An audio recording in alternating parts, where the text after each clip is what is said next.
Mark is threatening to sue it for mishandling his case. What? Your son is on line 1. Sit down. Hey, my love, how's your first day going? I'm coming home. Honey, Steiners are not quitters, we're fighters. I'm not a fighter, I'm a daily upper decker. Hey, it was him! It was him! I don't even know what that means. You went to undergrad at Barnett University. You were president of your sorority and popular with all the guys, right? I mean, yeah, look at you. My son is a really good kid, but he's a recluse. I would like to hire you to go back, take him under your wing. You want to pay me to go back to Barnett? Yeah. Ollie! I'm getting paid to go back to college, and you're gonna come with me. You know, I'm really sorry. Get back to your station. My apologies. Juice boxes for everybody. We have until homecoming to get this kid from zero to hero. Well, how are you supposed to do that? This is Polly, and I'm Molly. We're actually thinking about going to Stillwater. You should come with us. We could convince the girl to come with us. You know, I was in a neighborhood and I just wanted to see... Oh! Get out of here, bro! Why do you want to help me so much? We all deserve a second chance at a first impression. I want to dedicate this shot to my boy Elliot. 1, 2, 3!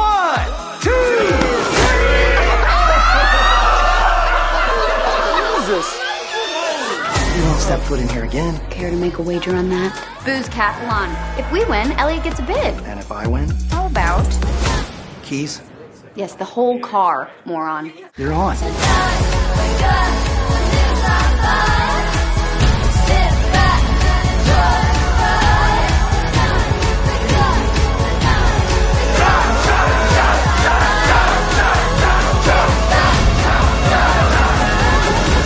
I am paying you to help my son get adjusted to college, not ruin his life.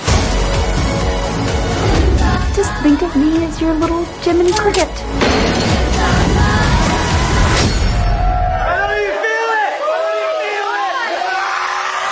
To Molly Singer. Hope your second time around was fun. Give a little spanky spank.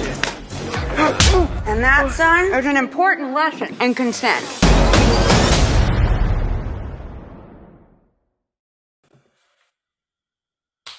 Ladies and gentlemen, boys and girls, children of all ages, with us today we have director Andy Palmer here to talk about his brand new movie, which comes out tomorrow, The Re-Education of Molly Singer. Hi, Andy. How you doing, bud? What's going on? How are you? It's a great day. I'm really happy to be talking to you about this film. I really enjoyed the film. It's right up my alley. Good. Fantastic cast here: Britt Robertson, Jamie Presley, Ty Simpkins, Nico Santos. Lots of talented actors in this thing. How did you come up and get all of these great actors to coalesce and make this film happen? For sure. First of all, I was like very scared about this because you know the name of the show is Film Snob, and I was like, oh boy, I don't know. Is he gonna like it? But I'm glad that you dug it. I'm very happy. I've passed the Film Snob the litmus test, and I'm very excited about that. But on the term of getting these actors, you know, we the script was actually called The Re-Education of David Singer. So it had come out. It had been out for a while. It was male driven. We decided to switch it up to a female lead, just to kind of mix it up. I was like, we've never seen a female Van Wilder. We need that. Like, I was like, I think that would be a fun dynamic. So we sort of retooled the script, and then we started sending it out, and we were so lucky that like it was most everybody that was our kind of our first choice came on board. Britt was one of the first people we sent the script to. And within 2 weeks, she was on board. And then I think once you have somebody like Britt Robertson, who people love, they're like, ooh, this must be legit. And then it's just like people read it and they like it. And then it was just, you know, one at a time, everybody came on board. I think you're right. I think once the first domino falls, all the other dominoes just sort of come down. And Yep. what dominoes to have here? You know what I mean? I know. Like, They're so great. like So you, great. you have one of my personal favorite actors, the guy I look up to, Carlos Alariquez, in your Yes. movie. I love him. Since I was a little kid, I love this guy. He's amazing. I feel so lucky I get to call him a friend. I had done a web series with him, and subsequently he's been in almost every movie I've ever done since then. I directed a movie that he wrote called Witness Infection, which was a ton of fun. And yeah, I love Carlos. He's just the nicest, the coolest guy, you know. And just you can't imagine somebody as successful as him just being as cool as he is, you know. I really can't. He seems fantastic. Can't I would love to talk to him one day, pick his brain about what it is to be all things Carlos. Uh, Yes. Love him, and being a Latin man myself, growing up, there wasn't a lot of representation, but knowing that he voiced so many iconic characters in Reno 911, which is one of the best Yep. comedy series of the 2000s, Totally agree. it's fantastic. I wanted to ask you about your work because here in this particular film, you do a great job of framing our hero Molly in such a way where we love her from the start and we just want what's best for her. Yeah. And what was best for her was not to keep going the way she was going. Yeah. No, you totally picked up on it. And I think what we love about Molly, and what you kind of like, by that same token love about Britt, is that Molly and Britt bring the best of you out of yourself. And that's what, as a character, she doesn't understand why. She thinks it's like, I was happy when I was partying and stuff like that. But really she was happy because she was inspiring others to be their best, and she brings out the best in Polly and stuff like that. And so she sorry, my dog is like yipping. I'm gonna close the door real quick. But she brings out the best in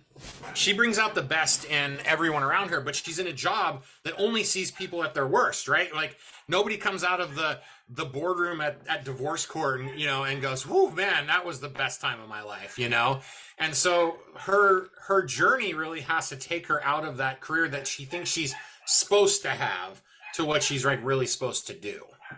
I think that particular theme is such one that we've all been there, especially in our earlier lives in our 20s and even in our 30s. We've been there. We're still trying to figure out who the hell we are and what it is we're supposed to be here and do. And that's where I think this movie is going to find its audience, is with those people who don't understand it. They don't have to understand everything off the top. That's 100%. Everybody is going through. All of our main characters are going through a phase of self-discovery, and Molly's journey is exactly what you talked about. Is that like it's never too late to figure out who you are. You don't, and that's really like Todd's story. Our writer, Todd is an incredibly successful attorney, but he always wanted to make movies, and now in his 40s is getting to make movies and produce movies, which is amazing. And so he sort of is Molly Singer. I would not have expected a lawyer to be able to write dialogue that fun. Right? Oh yeah. I mean, he's such a talented, such a cool guy. It's amazing. It's amazing to see him, to hang around him and stuff like that. And then Nico's journey is something that like is really kind of, I think, personal for him, but also I think one of the reasons I love Nico and wanted Nico to be in the movie is that like, my wife's Filipino, Nico's Filipino, and I think that like, seeing my wife and like the expectations that were put on my wife from her family of what she's supposed to do with her life and stuff like that, there's a lot of familial pressure, and my wife went in like a totally different direction and stuff like that. And so that's Paulie, right? Is that his parents wanted him to do this one thing, and he's rebelling against that, but he's rebelling against it sort of against his own well-being, and so it's really about like forging his path, not to spite his parents, but just to kind of just find his path. And that was really relatable to my wife's story, so, and then Brenda and Elliot are overcoming trauma in their own way. Elliot having to sort of come out of the shadow of his own dad and the expectations of a ghost, and Brenda being able to like let go of her son after losing somebody so close. So there's a lot going on. And I'm gonna mention it. It doesn't hurt that Nico Santos is terribly funny. So funny.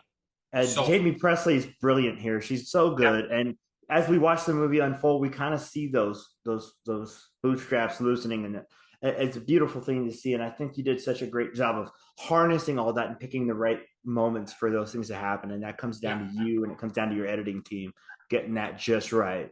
Yeah, and it's in really like fun, subtle ways, and so much of it is the actors doing things like that. I love that scene when Britt is basically telling her like, you don't have anything to worry about. Like, I know assholes. I've dated every shithead on earth. and your kid is a good kid. You've done a good job with him. And that's sort of that shield coming down. And then we have the end shot, in front of the courthouse, and it's not, nothing is said, but Brenda, like, she walks off, and it's no like, come on, let's go. It's like she walks off and kind of lets him stay and be the person, that he's supposed to be. And that's just a real simple shot, and I, that is a credit to my editor, Tim Rush, a credit to my DP, Philippe Vandiwall, who, like, is just the most talented guy and saves me from my worst inclinations all the time, I think that's funny you mentioned it, because a lot of times the editor is the hero of the movie, and it sounds like he did some good work there for you. Yeah. Amazing. And yes, editors are definitely, and I say that because I'm an editor. Like, literally in an hour, when I'm done with interviews, I'm going to go edit a TV show. I'm totally biased, but editors rule. I can tell you right now, I'm saved by my editors all the time. Myself and my cohorts are saved by our editors all the time. So, yep. Before we get to the two questions I ask every guest, I wanted to bring up the point you mentioned earlier. You said you were worried about us because our name is Film Snob Reviews, but what I need you to understand is Film Snobs come in all shapes and sizes. True. You know what I mean? We don't always appreciate the most artistic stuff, but we appreciate a job well done, a great film that makes us feel something, or that generates an emotion. And that's what we're snobs for, is genuineness and emotion. And your film is genuine, and it feels genuine. And all your characters feel like real people. I got to tell you, that's a hard thing. How do you harness making real characters out of movie characters? Well, I think that, my whole thing, and again, like, my editor, Tim Rush, he sees the forest for the leaves, and I see the forest for the forest.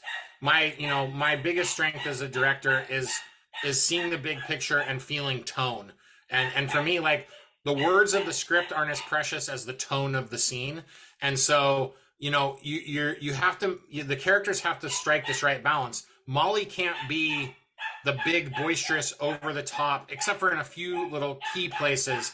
She has to be sort of tempered, and Britt's so good at those sort of like Ryan Reynolds-y, jabby dialogue, sort of things. And then that keeps it a little grounded. Then everyone else around her can sort of be bigger, and you still believe it. And I always equate comedy or even horror to, like, your dad telling you a fish story growing up. Like, when he was a kid, he caught a fish that was this big. The fish has to be big enough to still be believable. And so if the fish is too big, you're like, that's bullshit. And then, but if it's too small, it's not impressive. So it's all about finding the fish at the right size, Yeah, I think you're right. I think right sizing is the most important thing, for sure.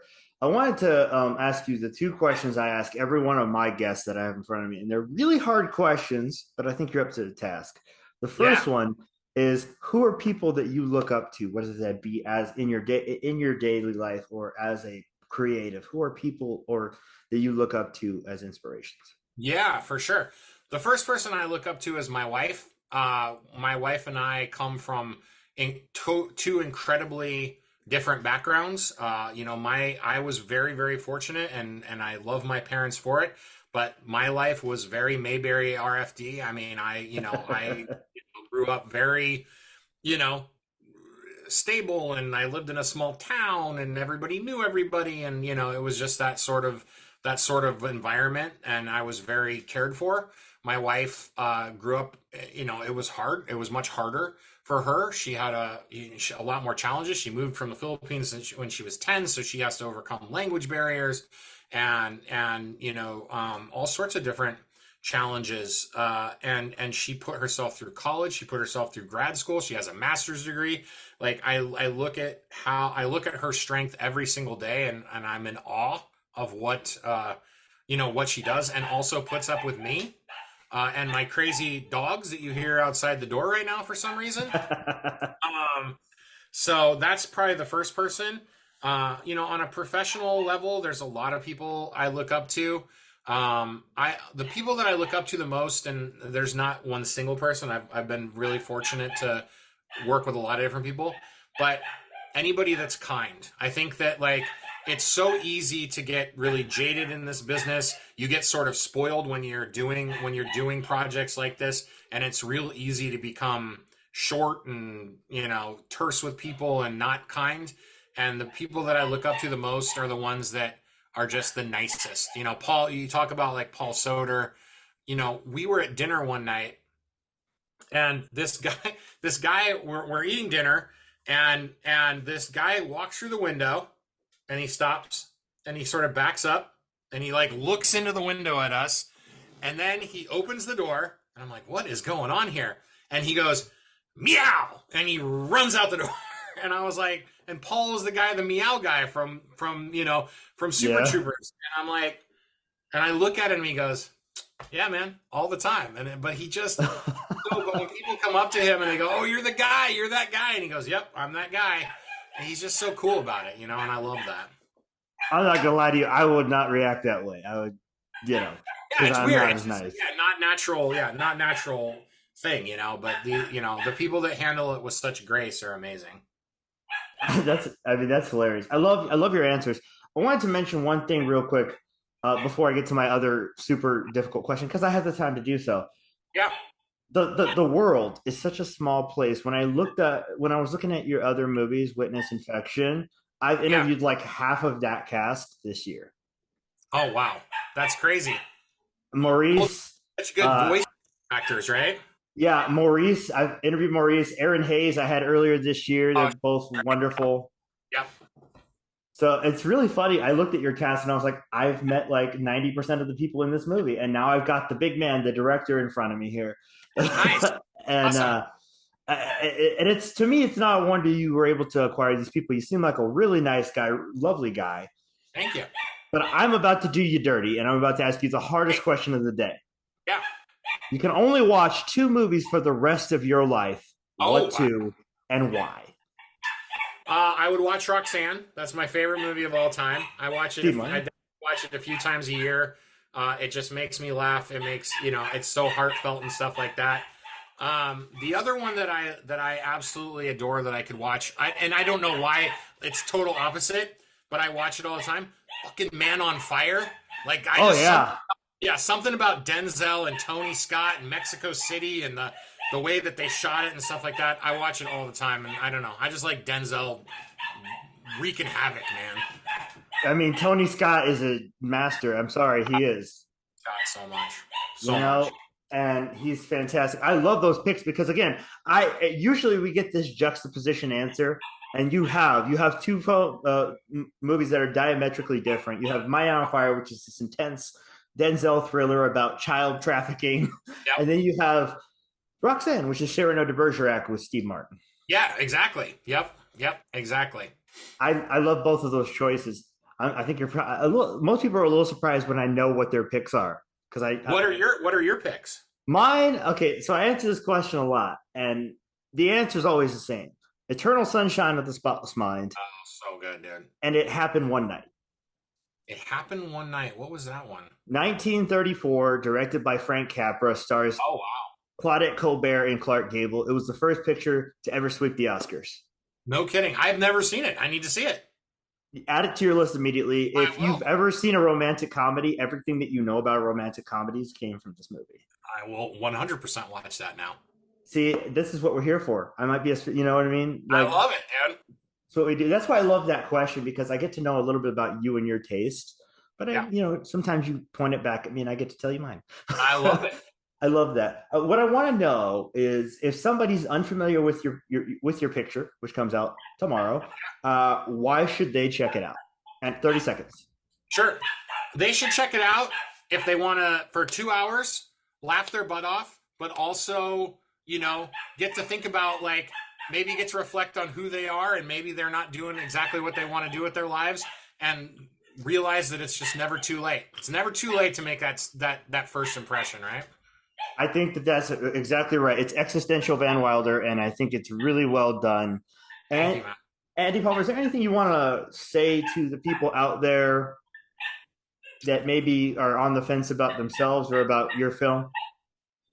Give it a try. Give it a try. I think indie movies are a lifeblood. They make you think in ways that, studio movies might not right now, that maybe streamer movies might not. And beyond checking out, you get to just, you get to think for a little bit. And if nothing else, just to watch this amazing cast do what they do best. It's worth it. I could not agree more. If you want to laugh your butt off for about 2 hours with a cast of people who are supremely primed to do so, check out The Re-Education of Molly Singer. It's in theaters tomorrow, correct? Limited theatrical, but VOD everywhere. So if it's not in your city, you can hit that. You can hit that VOD button on iTunes and Amazon and Vudu, whichever you like. All of the different ones. All the different ones. Andy, thank you so much for spending even a little bit of time with me. I usually plan for about 15 minutes, and that's about where we're at, and that's perfect. Nice. That's going to give you some time between now and then to get your next things done. For Films Not Reviews, this has been William. Andy Palmer, you are the man. I appreciate you. Thank you so much for spending time with us, buddy. Thank you. Have a great night. You too, bud. Hey, what time is it? It's noon, Andy. All right, it's noon. There we go.